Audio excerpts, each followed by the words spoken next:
Welcome to From Caving In to Crushing It, the podcast for those who find themselves immersed in adversity and choose to write their story instead of having others write it for them.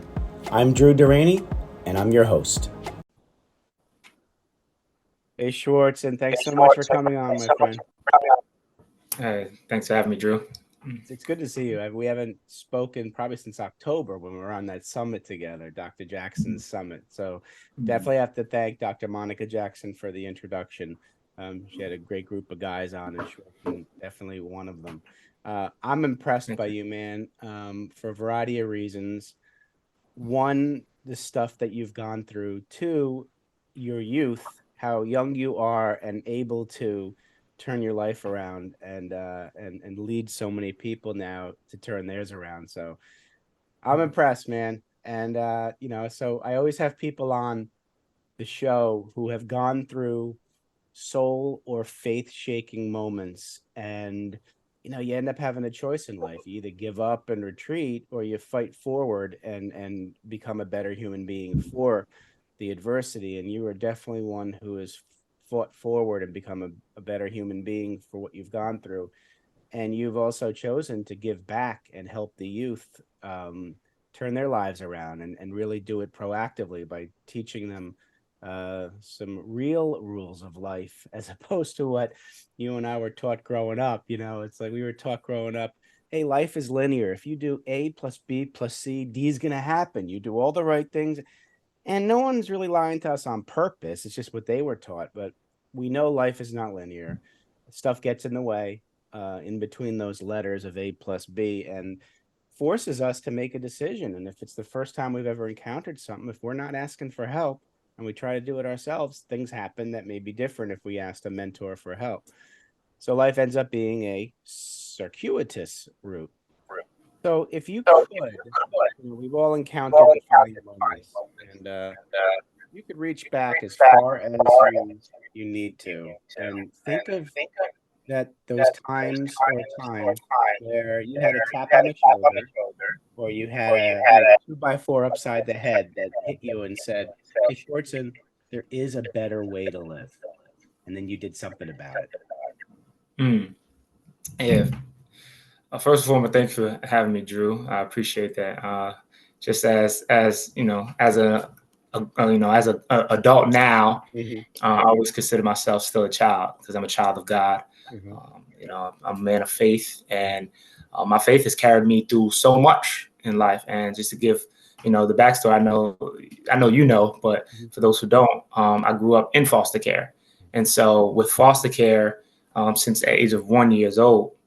With my 2-year-old brother, we faced a lot of adversity, not knowing who our parents were. And so we had early identity issues, learning how to identify more with our peers than we were with our family members or our guardians. Let me say that, because we were bounced around in different foster homes for a few years between the ages of 1 and 14 when I finally aged out or got adopted. And so that 2x4 didn't come until after I kept bumping my head, and there were chances for me to change before the age of 14, where that was probably the most traumatic and dramatic time of my life at 14 years old. Because 14 years old, I was already affiliated in gangs at that age. I'm from New York City. I was raised in the Bronx. I was born in Brooklyn, but mostly raised in Staten Island as well. So it's a lot of gang activity. When you don't know who your identity is, you just identify with those who are around you. And when you see that, I grew up I spent a lot of my summers on a block called Murder Avenue, where, of course, the murder rate was really high in a neighborhood called West Brighton. I grew up in a place called Mariners Harbor, where it was, again, a lot of gang affiliation. And I didn't have any protectors. I had guardians who were very strict, and the people who were raising me was very strict by the book as far as men. At 8 years old, I was introduced to men don't cry. If I got slapped, I don't say anything. If I fight, if I get hurt, I defend myself. It was kind of unspoken rules within this household, within foster care, and then within the streets. So I was built up on this street life, on this foster care rules, not knowing who I was, not knowing what I was supposed to be doing. And so I just drifted and did whatever my friends did. You know, I stole from the teacher in the 7th grade, got into my first fist fight in 6th grade. And I threatened to blow up school officials, got suspended from school. And so at 14 years old, I had an accumulation of these problem child behaviors. Right. And so, and I wasn't, you know, faith-based. I wasn't, you know, the guardian at that foster home. He wasn't believing in God and believing in Jesus. And so I was very confused because his wife was, you know, she would talk about God and things like that. Right. But she wasn't, you know, he was a very dominant figure. And she didn't talk to us about God and things like. She did her own thing. She was very, she was there physically, but she wasn't present. Right. He was present. He made his force known. He was the man. It was his rule. He kept saying this is a dictatorship. Well, my way goes, even if he's wrong. He used to overemphasize the fact that he was in charge. And so he was a very controlling, dominating man. Wow. He's about 6'4", and paint the picture, bald head. You know, he had no teeth. He had a hunchback, and you know, about 220 pounds. You know, and I'm faced with a man between the ages of 8 and about 14. And so, you know, when I finally, when things did hit the fan, when I asked him a question about, you know, in order to get away from that gang life and away from the streets, I just played basketball, had fun, enjoyed myself as a kid playing basketball in the neighborhood. Good. And so when he no longer allowed me to play basketball for the school team as a freshman, 14 years old, I ran away from home. And so now I'm completely in the street life. I ran away from home. Eventually, I get called by the police trying to enroll myself in school, trying to make another life for myself. 14 years old, and I'm brought to the family court, the precinct. Wow. You know, and I'm charged with trespassing. You know, a little petty, a petty crime. You know, I wasn't, you know, doing, you know, Grand Theft Auto or anything like that. But you know, but for a 14-year-old who doesn't have his guardians, who doesn't have any real ambition in life. Who doesn't, you know, who's just, you know, a stereotypical kid who just out there running the streets with his friends and all that. The judge will kind of look at this and kind of see this case and kind of just throw it out because really no one's going to come to his rescue. You don't know his parents, you know. You know, he's been in foster care since the age of 1. He's, you know, I have a background of those who are unfortunately, you know, populated in our prison systems, who feel neglected, who feel abandoned. I feel like they don't have a choice but to be in a gang or be down with the neighborhood, you know, or prove themselves, prove their worth. And I felt like I had to prove my worth at times because I didn't feel worth. I didn't have any value. I feel like I didn't have any value growing up. So I wasn't affirmed. So at 14 years old, let me paint the picture. I'm in this courtroom, and I'm handcuffed, and I take a psychological evaluation. They handcuffed you at 14. Yep, at 14, I brought me in a paddy wagon, you know, brought me to family court. And so, you know, they did the psychological evaluation. You know, probably diagnosed me ADHD. You know, I got these 4 doctors in front of me asking me a bunch of questions, you know, and I've seen this in the movies before. You know, I grew up in the media understanding that, you know, this is the psychological evaluation before they administer you with medicine to see how much drug and dosage that you should do. So, you know, so I'm prideful though. I'm like, you know, it is what it is. You know, I'm not, my feelings are already numb, things already happening. So at 14 years old, when I'm faced with this judge and the judge is saying, okay, he's got this rap sheet of, you know, being in the neighborhood and being in foster care. And so we can give him 2 years in juvenile detention center. We'll trial him as an adult until the age of 16. After that, we'll transfer him to another facility where he'd be, you know, serve out the rest of his years if he doesn't improve. And so I'm thinking at 16 years, you know, I'm thinking for the next 2 years, I'm about to be in this juvenile detention. But then he also gives this man who my guardian is another option. He said, well, we have this other option. We don't recommend it, but, you know, we can give him a 1 year's probation. He can go back to your foster home. But he's your problem. If he acts up again, you know, don't bring him here because we're not going to give him another chance. And so the judge gives, you know, this man, my guardian, this option. This is where the 2x4 kind of comes in at. And I'm thinking, you know, I'm about to be another statistic, another stereotypical black, you know, kid who's about to just be lost in the system. Forgotten.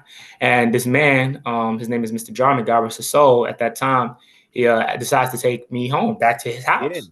Wow. So, it was at that time where, okay, now, you know, the judge lets me free. I walk outside the family court and I see the trees, and it's like everything kind of opens up by itself. And I say it's a 2x4 because it's like this is the last thing I expected to happen. You thought you were going to be locked up. Yeah. This aspect of what we call grace, of receiving something that you don't deserve, receiving this freedom, was my turning point to changing my life, to maybe, you know, going and doing the right thing, setting myself up to be a basketball player, you know, be good in academia and try my best. And all at the same time, you know, I had this resentment towards this man because he was, again, dictator. You know, he was evil. You know, I would say he was evil. I don't hate him now, but I hated him growing up. Oh, I understand that. Absolutely. Right. Hated him growing up. Was he a white man?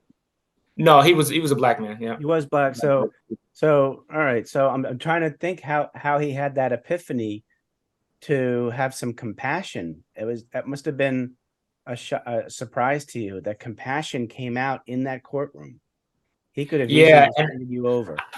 I don't. So it's one of the two things. I thought about this over and over the years, and again, by the grace of God, right? By the grace of God, he's not the character of this man. That's not what I saw. I didn't see him as someone who's going to care for in that way. He made it very obvious, you know, his rule, and you know, he projected that on me. You know, he said I was going to be in jail when I get older. He said those things, and so this was the expectation of. You know, he told my older brother, you got to make sure you bail Schwartz out of jail. You got to make sure when you get older, you bail your brother out of jail. You got to look after him when he goes to prison, things like that. So when this happened, I looked at it. Of course, one, the grace of God, and then two, maybe there was some inclination of hope that this man had a heart of some sort. He had some kind of heart, because maybe I didn't know too much about him, but later on that I found out maybe he had a brother. He had a brother who also was going down the path that I was when he was younger. And maybe that happened to him. I don't know the fullness of the story, because again, he didn't open up like that. Sure. But from the stories I've been told is that he had a brother who also was, you know, like me, who was going down the wrong path, and you know, his life didn't end well. And so maybe he was trying to prevent that from happening to me, because I still had that chance. I was 14 is still a baby. You're still very young. Absolutely. Still very young, and so. Yeah, so those are the two things I credit to when it comes to the grace of God. And absolutely. So, okay, so you walk out, you see the trees, you have this epiphany, and so what happened in between being age 14 and 16? Like, how did you grow? Yeah, the transition happened. I met with my probation officer. I was on probation, and you know, not parole is after you go to jail. Probation is before. Probation before, Probation is before. So met with my PO every week, 3 times a week. I had a curfew. I couldn't be out roaming the streets past 7:30, and so it was keep my head down, go to school, and go to practice. And I had to be chaperoned by one of my foster siblings to practice. Wait, you were allowed to play basketball now? He let you play? I was allowed to play. The reason why is because he fell ill. Mr. Jarman, he fell ill and went to the hospital. He had hemodialysis and all that. Oh, wow. He had kidney failure. It wasn't not a dire, you know, he's not dying, but he had to be something to be monitored. Right. And so he was so stubborn. He would eat sweets, eat sugars, and knowing that he had diabetes, so he just basically ate himself into the death. Hospital. Yeah. Right. And so again, that was like, okay, I can kind of do what I want. Now, from the age of after 14, 15, 16, like we have no guardians at home because his wife is taking care of him in the hospital every night. Yeah. She lost her job, trying to take care of him, making sure he's okay. So between those ages, I began to form my own identity. I got creative. I started dancing. I started kind of I started being a hip hop dancer. Oh, that's awesome. It was really popular in 2010. It was really popular 2010, 2011, and I started doing basketball. And so I still had the energy of doing wild child things, but I channeled that energy into something creative, like sports, like dance, you know, and of course, you know, being a teenager, you know, deal with girls kind of keep you on the right path, you know, the right ones and things like that. I had girls who wanted to go to college and they started talking about college and things like that. Oh, okay, let me consider this thing. And so I had other influence, and I had some good friends in high school as well who weren't part of the streets, because my PO said stay away from the street guys and stay away from them. And you know, people, again, Staten Island is kind of small, so everyone knew I was transitioning to a basketball player at that time, and so the gang affiliates kind of just left me alone and things like that. Left you alone, yeah. Oh, that's awesome. All right, so 16 puts you in what? It's like ninth grade, 10th. Is 16, yeah, I was 16 is definitely like sophomore junior or something like that. Year. Yeah, I graduated at 17. Yeah, so I was okay, junior. all right. So tell me after graduation, what happened? Fortunately, I did earn myself a scholarship. God's grace to take me out the neighborhood. Yeah, and this was the thing. It was very popular in New York City to like get yourself a sports scholarship and to travel to go outside the neighborhood. I just didn't know where I was going. I went to the school in the Upper Peninsula in Michigan, Landy University, and so that's where I got a scholarship to. And you know, immediately, you know, you only know college. For me, I only knew college from what I saw on TV. Yeah, right. So for sports athletes, for sports athletes, when they go to college and go on TV, they go and party. They go in like just go wild. You know, it's like partying. It's like, oh, you just you know, living this life, and so it was no constructive. It was no constructive path for what college was going to bring to me. So I ended up going after graduation. I mean, immediately, 3 months after I graduated, I go away to college. So I'm 17 years old away at college, and I'm just partying at 18. You know, I turned 18 in college. I'm partying, and it becomes a low moment where I didn't realize how much alcohol and marijuana can really affect your mental health and things like that, and make you feel depressed because you're using that to suppress. You know, using that to cover. And then when you wake up, was it scholarship for academics or was it for sports? No, it's for sports. So how are you doing sports if you're drinking and smoking? Yeah, I mean, you just you do it. Yeah. I started off not doing it as much. Yeah. And then as like so as an athlete, sometimes your self-esteem is based on your performance. Yeah. When you perform well, your self-esteem is high. I didn't always perform well as a college freshman because I started partying and drinking. So as I'm partying and drinking, my performance is going down and down and down. Right. And so that's when I'm using the drugs and alcohol to cope with my performance. I started off really good. I was a starter, freshman, you know, first game, you know, was really, really well. And then the fame came. It was like people congratulating you. Girls want to say, hey, you know, things like you get caught up. And so you're a kid and you just enjoy it. Someone offers you a blunt, like, yo, hit this. And it's just one thing led to another. And just 8 months later, you're in depression and got suicidal thoughts and don't even realize how you got there. Yeah. So then how'd you get yourself out of that 8-month partying thing that brought you down? Yeah. Again, you know, you're a kid from New York City now living in rural Michigan. You miss home, you know, you miss home, you miss your friends, you miss your family, you miss, you know, people who encourage you. I miss my basketball teammates, my coaches and things like that. I felt sad. It was very depressing. Up Peninsula, if you know anything about that, 300 inches of snow per year. So it's like, it gets sad, and you know, I spent a lot of nights crying and things like that. And so I didn't know where I was gonna go. I didn't know like semester. You know, it's just a part of season of life. I didn't have any mentors pouring into me in that way. Right. I didn't have a lot of knowledge about life. I just thought I was just here to play basketball on a scholarship and party and just live my life, get decent grades and kind of move forward. And so I had many suicidal thoughts, but one of them was specifically one night when the smoking and drinking being crossfaded at the same time. It didn't stop the negative feelings, the negative thoughts, the negative voices that I was heard about. You're not loved. You know, no one loves you. No one's going to care if you kill yourself, things like that, and unalive yourself. And so, you know, that night I went back to the dorm room. I was crossfaded and I nearly took my life. I put a knife to my throat and I said, God, you know, I went my last resort. You know, my last resort was God. You know, because I didn't have a relationship. I wasn't going to church. You know, grew up in the church but wasn't understanding. You know, and I didn't have a pastor to call and things like that. I didn't know a lot about it, but I hoped he was out there, and my hope brought me to the knowledge to know that God existed. Because in that time when I was about to, you know, unalive myself, he immediately, you know, the effects of being drunk and high were leaving my body. I mean, physically leaving my body. There's a physiological thing that happens when you drink, when you smoke. Your mind goes somewhere, your thoughts go somewhere. Those things can sober you. Like God was sobering me up at that time.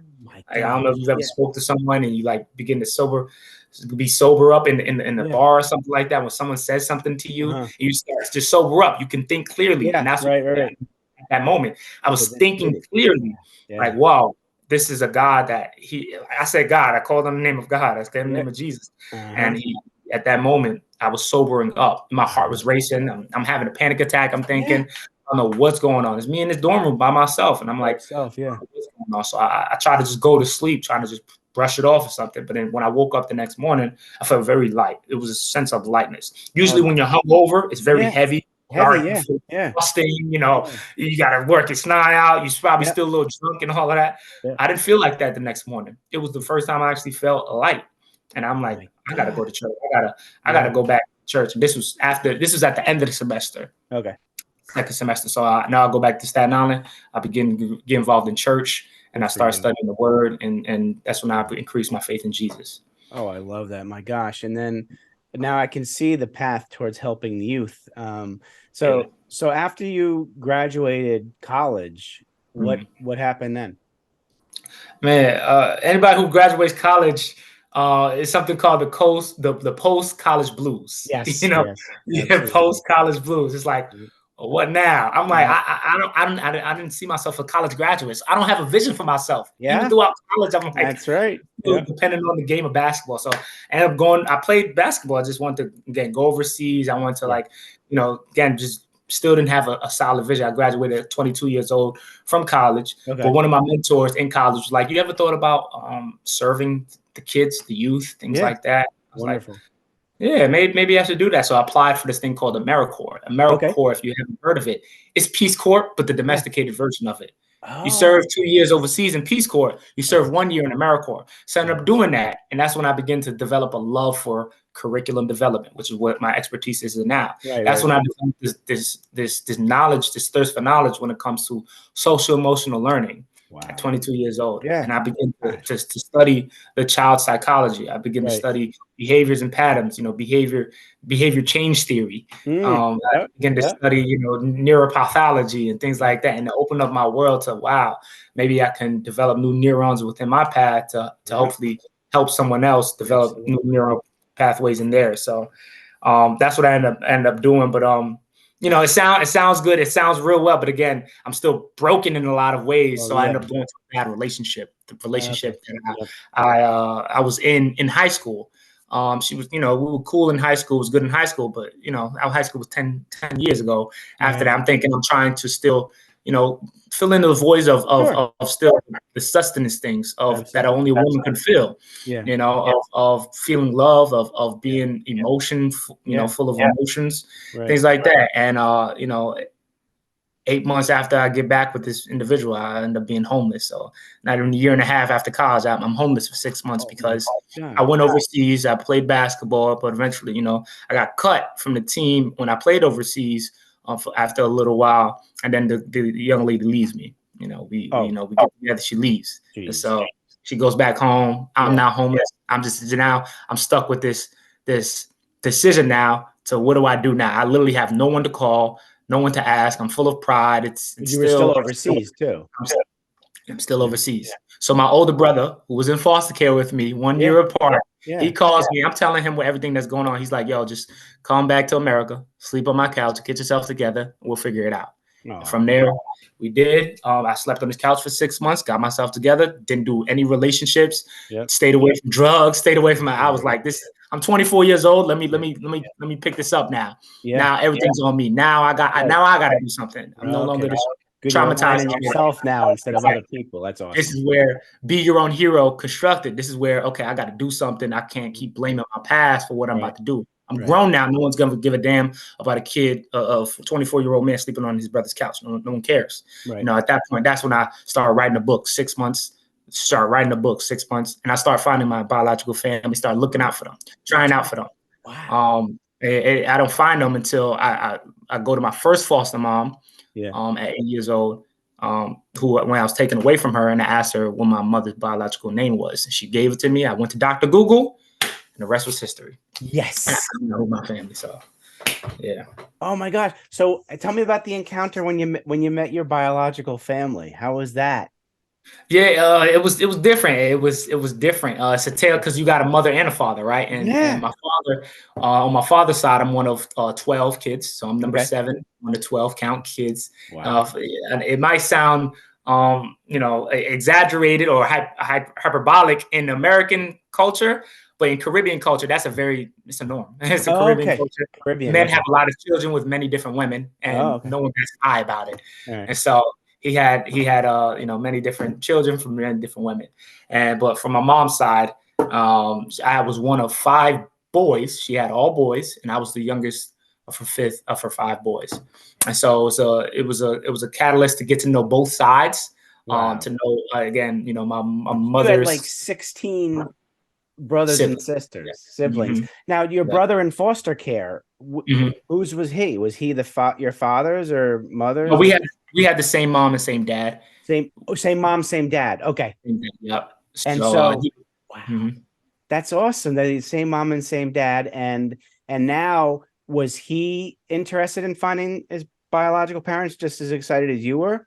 Yes, but he wasn't as hungry As because hungry. So you went as out and did the work to find. I would Okay. have to do work. Yeah, yeah, yeah. Because he I was love living it. in New York and we were abandoned in New York. We were left in this apartment building in New Okay. York City. And Yeah. so he still stayed, he stayed in New York, but never really did the work to kind of find. I was in, I'm a kid who acts out of desperation at Yeah. times, Right, when I was a right, right, kid. right. Yeah. For me, this was a desperate act of clinging on to my life. Yeah. I had this name that, I was given adoption and I didn't want it anymore because my foster family didn't want to bring me back home when I was going through all that trauma and things like that. And so for him, he was content. He did well. He wasn't a problem child. He did well. He was very submissive. Growing up, he stayed in the books. He was associated with gangs, but he didn't get heavily involved. Everyone was associated with gangs because it's the street life. Yeah. And so, but he didn't get heavily involved. And when he wanted out, he just got out. They Yeah. they let him live and all that. Yeah. He didn't have that drive to want to just be disobedient in a way, Right. or be rebellious, or Right.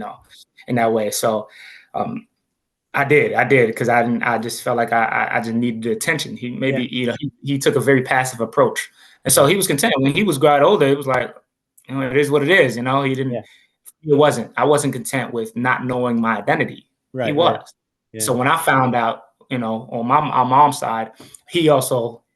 That's when the ball started rolling. Like, oh snap, Schwartz is doing stuff.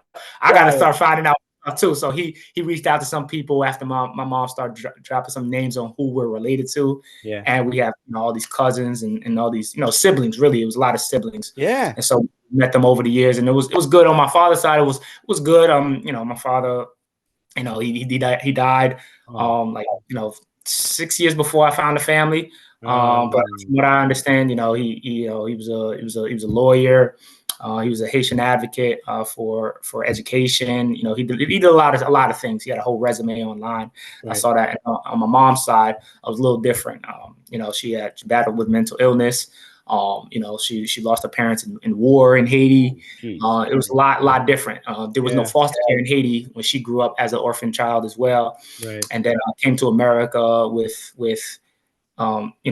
sports aspirations as well. And so she kind of just did her thing, and she didn't see anything wrong with leaving her children out to be left alone by themselves when they were kids, because she was always been alone. So for her, that was the norm. Exactly. And so she didn't understand the rules of America at that time. You can't just leave your kids in the 90s in New York City and not expect anybody to call the police and to come get them. So, yeah. Wow. Oh my gosh. Geez, this is like I was gonna say, she write a book. I did. Yeah. So what are you up to now? What's going on now in your life, man? Yeah. Now, of course, as a seeing the story, as again, I'm still, that was only 4 years ago, just a couple months before the pandemic. Then I found them, and so it's still refreshed. Of course, the pandemic happened, and so of course, life as we know it changed, and so I became a spoken word artist, for advocacy, for change, for DEI, diversity, equity, and inclusion. Okay. I partner with schools across the country, talking about my story, talking about giving hope to the hopeless and never giving up. Yeah. Spoke at my first men's conference with you. Yep. That was the first time. Usually I speak with the youth. Still under 30, and so I still have that relatability in that way, and can kind of speak the vernacular that they speak, because everything's changing so much, and that is not always a person who's willing to give back and tell them the truth of what actually happens within the streets, within life, within culture, within being a young man who's emotionless and things like that. So currently I'm a assistant director of the Boys and Girls Club, as well as public speaker, and working on my fourth book. And so I continuously stay with the youth. Just got engaged. Glory be to God. You did. Congratulations. How'd you meet her? At church. At church. Yeah. So I love hearing stories like this, man. Congratulations. I'm so happy for you. That is wonderful. So we got the fourth book coming out. Now you spoke somewhere recently, right? Public speaking? I spoke at it was called the Pre-College and Youth Outreach. Pre-College and Youth Outreach Conference at Wayne State University in Detroit, Michigan. This is my third time speaking there. My first time being invited as a guest speaker.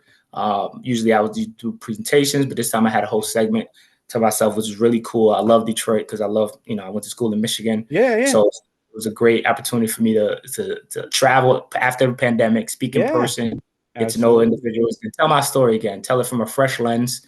Also meet individuals, who are also youth advocates and also in the field of education. Schwartzen, man, I'm proud of you. I'm impressed by you. You are an inspiration, my friend. I could talk to you all day. We know that the audience is now grasped the essence of Schwartzen Precil. And I pronounced that right, I hope? Yeah, you did. All righty. So, hey, guys out there, audience, please, you can reach out to Schwartz and go to Instagram, and it's at Schwartzen.Precil. So it's SCHWARTZEN.PRECIL. Reach out to him, and he just had a new his audio book has now come out. Be Your Own Hero: Turning Obstacles into Opportunities. It's now on audiobook on Audible, and he'll give you a free sample of the new audiobook if you get in touch with him. Just a conversation with him is going to enlighten you and inspire you. Absolutely.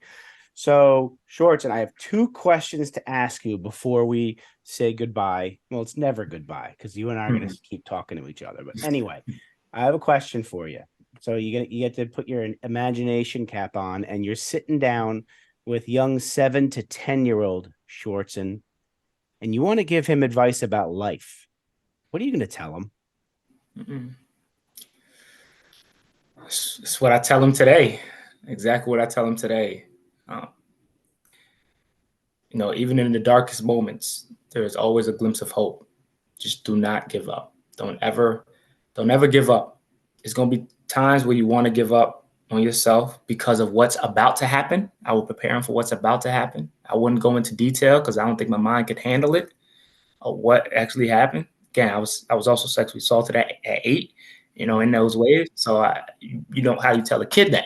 Exactly. How do you prepare a kid for the worst 2 years of their life? Right. So just don't give up. I know you want to, don't give up. I would, the essence of not giving up, of carrying that hope in darkness is enough to keep a person going, even in the darkest moments. I love that. Wow. All right. So put a different hat on. Now you're sitting down with young Schwartz and the young businessman, young entrepreneur, and you want to give him advice about business. What are you going to tell him? Get around the right mentors. You need the right mentors around you. People want to help. Don't be so prideful that you don't ask for help. Ask for the help from those mentors. Might cost something, might cost some sacrifice, might cost some financial, but it's worth the investment. Make the investment and get around the right mentors. I love that. Invest in yourself. Best investment you can ever make. Schwartzen, thank you. I'm grateful you're in my life, my friend, and that we're brothers. I thank Dr. Jackson for putting together the M4 Summit so we could meet. You're a wonderful human being. Keep doing what you're doing. You're giving so much back to the community, and thank God spoke to you, and thank God you listened. Glory to God. Thank you. Yeah, I agree. Thank you. I appreciate you, Drew. Thank you for having me. podcast. Hopefully we'll do many more collaborations in the future. Thank you, Dr. Jackson, for the M4 Summit as well. It's a powerful connection for us to meet and to meet other young men. I love you, brother. All right. Love you too, Drew. Thank you. Take care, everybody. Be well. Thanks so much for listening. If you enjoyed the episode, please subscribe and give us a review to help others find it. I'd like you to answer this question. Are you living the life you want to live, or are you living the life others want you to live? I'd like you to think about that for a second, because I strongly suggest you live the life you want to live.